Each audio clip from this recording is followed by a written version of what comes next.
ஹரே கிருஷ்ணா. பகவான் கிருஷ்ணர் தொடர்ந்து பலவிதமான உபதேசங்களை சொல்லிண்டே வரார். அந்த உபதேசங்களை பின்பற்றணுங்கிற எண்ணம் நம்ம மனசுல வந்தாலே அது நம்ம தொழில சிறப்பா செய்ய உதவி செய்யும். அதனால பகவத்கீதையை தொடர்ந்து படிங்க. நிச்சயமா உங்க தொழில நீங்க சிறப்பா செய்யலாம், நல்லதே நடக்கும். நாம சுயமா ஒரு தொழில் செஞ்சாலும் சரி, இன்னொருத்தருக்கு கீழே சம்பளத்துக்காக ஆபீஸ்ல வேலை செஞ்சாலும் சரி, அந்த தொழில்ல நமக்கு பலவிதமான மன அழுத்தம், ஈகோ கிளாஷ், விரக்தி, ஏமாற்றம், அங்கீகாரம் இல்லாதது, சுயமரியாதை இல்லாதது, போட்டி காரணமா நமக்கு பயம், வெறுப்பு, இப்படி ஏதாவது எதிர்மறையான சூழல் எல்லாருக்குமே உருவாகலாம். பல நேரங்கள்ல ஏண்டா ஆபீஸ்க்கு போறோம்னு மனம் பாரமான சூழல்ல மாட்டிட்டு முழிக்கிற மாதிரியான நிலைமை நம்ம எல்லாருக்குமே இருந்திருக்கும். நாம எவ்வளவுதான் திறமையா இருந்தாலும், என்னதான் ஆத்மார்த்தமா வேலை செஞ்சாலும், இப்படியான சூழலை எதிர்கொள்றப்போ ரொம்ப கஷ்டமா தான் இருக்கும், இல்லையா? சரி, இந்த சூழலை எப்படி எதிர்கொள்றது? நம்ம மேல வைக்கப்படுற பழிகளை, பொய்யான குற்றச்சாட்டுகளை எதிர்கொள்ள பகவான் ரொம்ப அருமையான யோசனைய சொல்றார். அது என்ன யோசனை? அதை இந்த வீடியோல தொடர்ந்து பார்க்கலாம். பகவான் கிருஷ்ணர் சொல்றார், ஒரு மனிதன் எந்த ஒரு செயலை செஞ்சாலும் அந்த செயலை செய்யறப்போ இந்த 3 விதமான மனநிலையில ஏதாவது ஒரு நிலையில இருந்துதான் அதை செய்ய முடியும். அந்த 3 நிலைகள் என்னன்னு தெரியுமா அர்ஜுனா? சத்துவ மனநிலை, அதாவது சாந்தமான மனநிலை; ராஜச மனநிலை, அதாவது பதட்டமான மனநிலை; தமோ மனநிலை, அதாவது சோம்பலான மனநிலை. பொதுவா இந்த 3 நிலைகளும் செயலை செய்யறவனோட பூர்வ ஜென்ம கர்ம வாசனையாலையும், இந்த ஜென்மத்துல அவன் இதுக்கு முன்னாடி செஞ்ச கர்மத்தோட விளைவுகளாலையும் உருவாகும். அதனால அர்ஜுனா, ஒரு மனிதன் எப்போ இந்த மனநிலை தன்னாலதான் உருவாச்சுன்னு நினைக்கிறானோ, தான் தான் இதுக்கெல்லாம் காரணம்னு நினைக்கிறானோ, அப்போ அவன் மன அழுத்தத்துக்கு ஆளாகிறான். அப்படி நினைக்காம இந்த இப்போ நான் அனுபவிக்கிற மனநிலை பிரகிருதி காரணமா உருவாச்சுன்னு நினைச்சா அவன் அந்த மன அழுத்தம் இல்லாம இருப்பான். இன்னும் பகவான் என்ன சொல்றாருன்னா, அர்ஜுனா, இந்த இப்போ நீ அனுபவிக்கிற உன் குணம் உன்னோட பூர்வ ஜென்ம கர்மத்தாலேயோ, நீ இதுக்கு முன்னாடி இந்த ஜென்மத்துல செஞ்ச கர்மத்தாலேயோ உருவானதுன்னு புரிஞ்சுண்டு அந்த மனநிலைய பத்தி கவலைப்படாம உன் தொழில இன்னும் சிறப்பா செய்யணும் பகவான் சொல்றார். பகவான் இப்படி பகவத்கீதையில சொன்னத நாம எப்படி நம்ம தொழில்ல உருவார எதிர்மறையான டாக்ஸிக்கான என்விரான்மெண்ட்டை சமாளிக்க பயன்படுத்துறது? கொஞ்சம் சிந்தனை செஞ்சு பார்க்கலாம். நாம இப்போ ஒரு ஆபீஸ்ல வேலை பார்க்கிறோம்.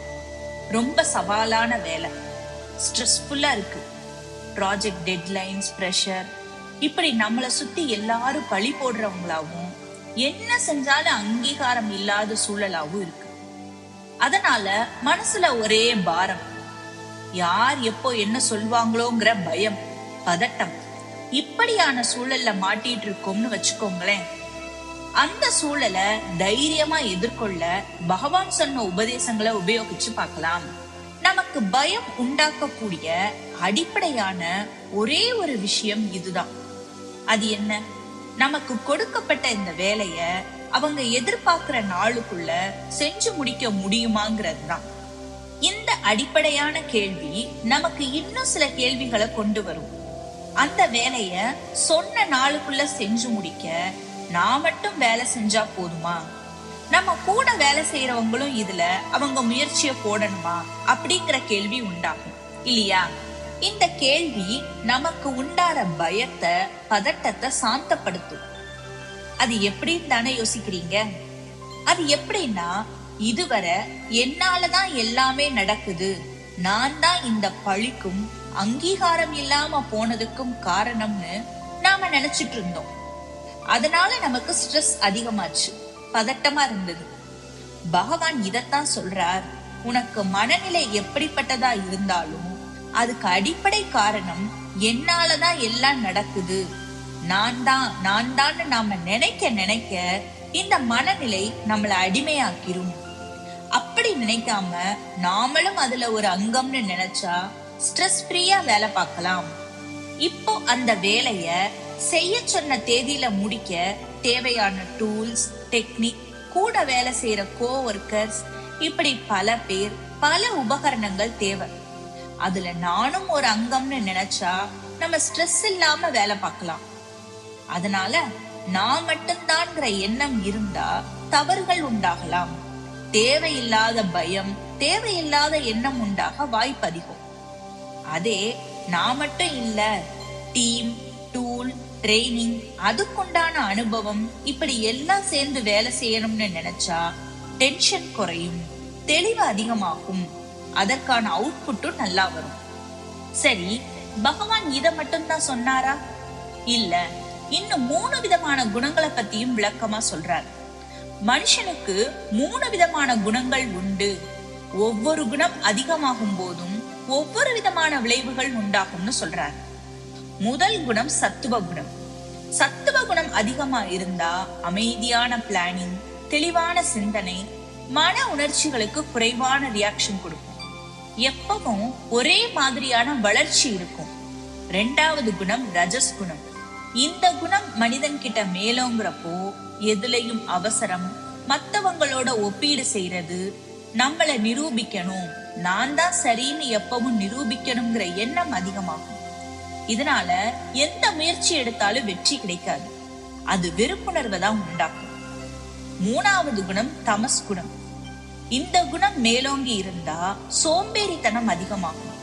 காலம் கடத்துறது, வேலைய லேட்டா செய்யறது, இன்னொருத்தங்களை நம்பி இருக்கிறது, குற்றம் சொல்றது, இப்படியான மனநிலை உண்டாகும். அதனால உன்னோட மனநிலையில இந்த 3 குணங்கள்ல எந்த குணம் மேலோங்கி இருந்தாலும் அது என்னாலதான் உருவாச்சு, நான் தான், என்னாலதாங்கிற எண்ணத்தை விட்டுட்டு எப்பவும் உன் வாழ்க்கைய முதல் குணமான சத்துவ குணத்திலேயே எடுத்துட்டு போ. நிதானமும் தெளிவும் தான் எந்த சூழலுக்கும் வெற்றியை கொடுக்கும். சூழல் எப்படிப்பட்டதா இருந்தாலும் பின்வாங்காம தொடர்ந்து சத்துவ குணத்தோடையே உன் உழைப்ப செலுத்து. உன்னோட விடாமுயற்சியும் உழைப்பும் எப்பவும் சத்துவ குணத்தோடையே முன்னோக்கி எடுத்துட்டு போனா நிச்சயம் அது உனக்கு நன்மையே உண்டாக்கும். நீ வெற்றி அடைகிறத யாராலையும் தடுக்க முடியாது. இதுதான் பகவான் சொல்றது. இந்த இடத்துல இப்படி நாம சொல்றச்சே ஒரு சந்தேகம் வரலாம். பகவான் சொல்ற மாதிரி சத்துவ குணத்தோட என்னால ஆன எல்லா முயற்சியும் செஞ்சாலும் நம்மள பழி சொன்னா, வேணும்னே நம்மள டார்கெட் செஞ்சா என்ன செய்யறதுன்னு தானே அந்த சந்தேகம். இதுக்கு விடை என்ன? திக்கற்றவர்களுக்கு தெய்வம் தான் துணை. நம்ம சத்துவ குணத்தோட தொடர்ந்து பின்வாங்காம தொழில் செஞ்சாலே இறைவன் நமக்கு உதவ கண்டிப்பா யாரையாவது அனுப்புவார். அந்த டாக்ஸிக் சூழல்ல இருந்து நம்மளை விடுவிக்க நம்ம எதிர்பாராத நேரத்துல எதிர்பாராத விதமா நமக்கு உதவி நிச்சயமா கிடைக்கும். அதனால எப்பவும் சத்துவ குணத்தோட நம்பிக்கை இழக்காம தொழில் செய்யணும். இதுதான் பகவான் சொல்றது. பகவான் இத மட்டும் சொல்லல. இப்போ கார்ப்பரேட் வேர்ல்ட்ல டீம் ஒர்க்னு சொல்றாங்களே, அதை எப்படி செய்யறதுன்னு 5000 வருஷத்துக்கு முன்னாடியே சொல்லிட்டார். அது என்ன? இப்போ நம்ம ஆபீஸ்ல நம்ம கூட வேலை பார்க்கறவங்க பகவான் சொன்ன இந்த 3 குணங்கள்ல ஏதோ ஒரு குணத்தோட இருப்பாங்க.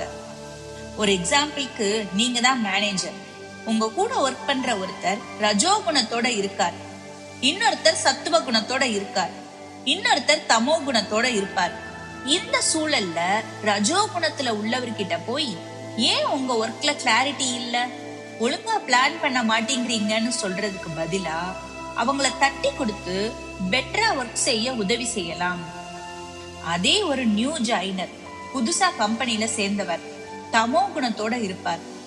அவங்க கிட்ட ஏன் பயப்படுறீங்க, நீங்க மிஸ்டேக் செய்யாம கத்துக்க முடியாது, நானும் உங்களை மாதிரி தான் இருந்தேன், உங்களுக்கு நான் சப்போர்ட் பண்றேன், தைரியமா செய்யுங்கன்னு சொல்லலாம். அது அவங்களுக்கு ஒரு தைரியத்தை கொடுக்கும். இப்படி உங்க கூட வேலை செய்யறவங்களுக்கு ரஜோ தமோ குணம் மேலோங்கி இருந்தாலும் அவங்கள குத்தம் சொல்லாம உங்க சப்போர்ட்ட கொடுத்தா கொஞ்சம் கொஞ்சமா சத்துவ குணம் அவங்களுக்கும் மேலோங்க வாய்ப்பு இருக்கு. இத இங்கிலீஷ்ல correct without crushing, gain without ஈகோன்னு சொல்வாங்க. ஒரு பெஸ்ட் மேனேஜரோட சிறந்த பண்பு எப்படி இருக்கணும்னு 5000 வருஷத்துக்கு முன்னாடியே பகவான் கீதையில சொல்லிட்டார். இது ஒரு ஆகச்சிறந்த மேனேஜ்மெண்ட் டெக்னிக் இல்லையா? இதையேதான் திருக்குறள்ல திருவள்ளுவர் இனிய உளவாக இன்னாத கூறல் கனி இருப்ப காய் கவர்ந்தற்றுன்னு சொல்றார். அதாவது உன் பதவி எவ்வளவு உயர்ந்தாலும் நீ இனிமையான சொல்ல மட்டுமே சொல்லணும்னு அர்த்தம். பகவான் அர்ஜுனனுக்கு இவ்வளவு சொல்லியும் அவனுக்கு இன்னும் பல ஆச்சரியமான கேள்விகள் உண்டாருது. பகவான் அடுத்து கர்மயோகத்தோட ஆகச்சிறந்த ரகசியம் என்னன்னு சொல்ல போறார். அது நம்ம எல்லாருக்கும் ரொம்ப அவசியமான தேவையான ஒரு சீக்ரெட். அது என்ன? அது அடுத்த வீடியோல பார்க்கலாம். நம்ம ஸ்பிரிச்சுவல் அண்ட் பாசிட்டிவ் வைப்ஸ் சேனல்ல பகவத்கீதைய எளிய தமிழ்ல எல்லாரும் புரிஞ்சுக்கிற விதமா தொடர்ந்து வீடியோஸ் அப்லோட் பண்ணிட்டு இருக்கோம். உங்களுக்கு நேரம் கிடைக்கிறப்ப எல்லாம் வீடியோஸ தொடர்ந்து பாருங்க. உங்களுக்கு பிடிச்சிருந்தா உங்க உறவினர்கள், நண்பர்கள் கூட பகிர்ந்துக்கோங்க. நன்மையே நடக்கும். ஹரே கிருஷ்ணா.